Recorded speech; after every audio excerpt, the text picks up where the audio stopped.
Hey, today I want to talk to you about 3 ways how you can recession-proof your business with email marketing. I'm going to share some real-life case studies and examples with you so that you can apply these strategies in your own email marketing programs. My name is Michael Leszczyński. I'm the head of content marketing and partnerships here at GetResponse. Let's get to it.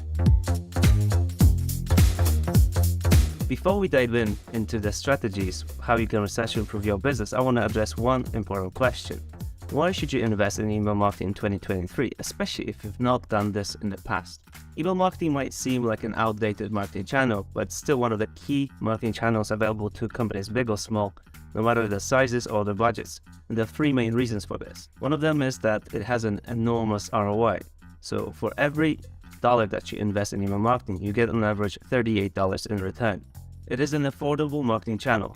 But what's also important is that the data, the email list, along with all the information about your subscribers, what they like, what they click, what they open, what they read, all of that data is yours. You control it and you own it.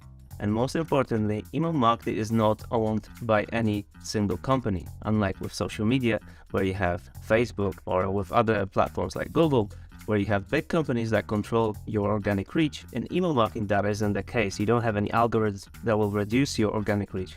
If you build an engaged audience, you will always reach their inbox. And the only thing that can stop you from that is deliverability. But if you follow the email marketing best practices, you can definitely reach their inbox and achieve great results. So if you're looking for a direct and affordable way to connect with your audience, to build relationships, definitely look into email marketing. And what's also important is that email marketing syncs in nicely with all the other marketing channels out there. So SMS, web pushes, webinars, paid ads, social media. So think of email marketing as part of your multi-channel marketing strategy rather than an isolated marketing channel. So how can you achieve great results from your email marketing campaigns? Let's get to these strategies. So the number 1 recommendation I have for you today is to automate your onboarding processes, so your onboarding campaigns. I suggest that you come up with not just a single welcome email that many companies already are sending, but a series of welcome messages that can onboard and nurture your new subscribers, new customers, and new leads,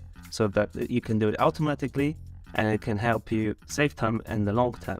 It can help you educate your audience, nurture them, and build loyalty on autopilot. So how can you do that? Let's take a look at an example of a company that did this and achieved great results. So here's a case study of a company called Land Cafe.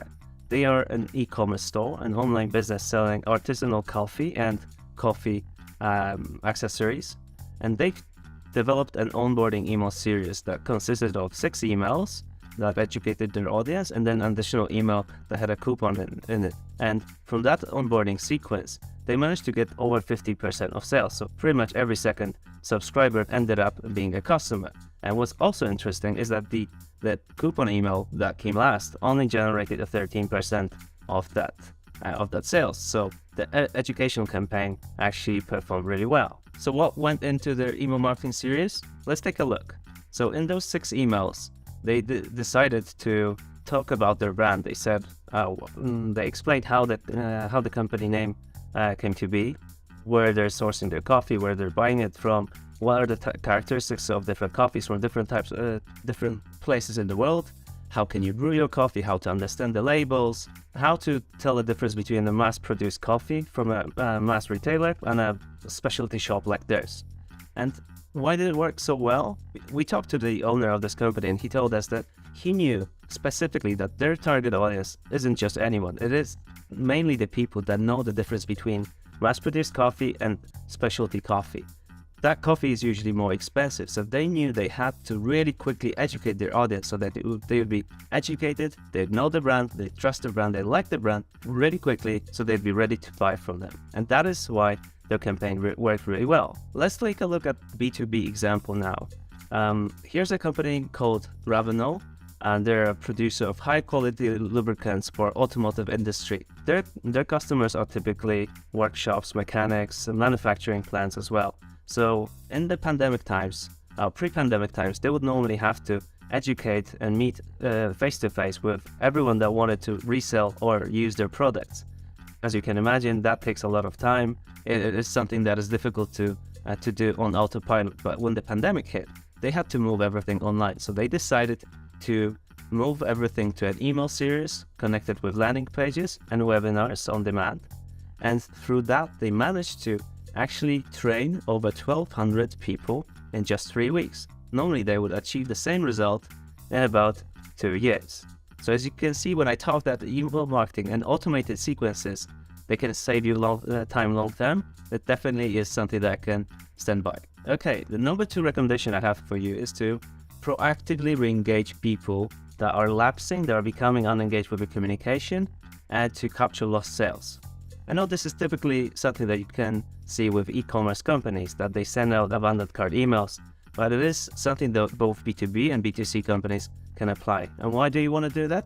Because it will lower your churn rate and will help you maximize the effectiveness of your campaigns. After all, you already paid to get these people onto your website, to your store, or to your app, and they started interacting with it. So you have invested that money. So why not make sure that your campaigns are even more effective and that you're increasing your conversion rate? So how can you do that? Here's an example of a company called Salesy. I know I mentioned already cardamom and emails, but what they did is a next level kind of stuff. So they developed 2 types of abandoned cart campaigns. They improved their initial campaign, which was a regular reminder that just said, hey, here are the products that you left behind, finish your purchase. What they did is a 2-step process of improving that campaign, and that helped them double their conversion rates. So here's what they did. In the first iteration of the improvement, they decided to not only just use the products that they already the products that the customer left behind in their shopping cart, but they also decided to add social proof.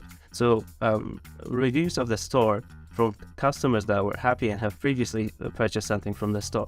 This helped them improve the conversion rates to over 7% because it used social proof, and people knew that they can be they can trust the store more. So in the next step, they actually wanted to improve the conversion rates even higher. So they decided to add a coupon code, discount code, into the abandoned cart email, and that got them the conversion rates to a level of over 9%.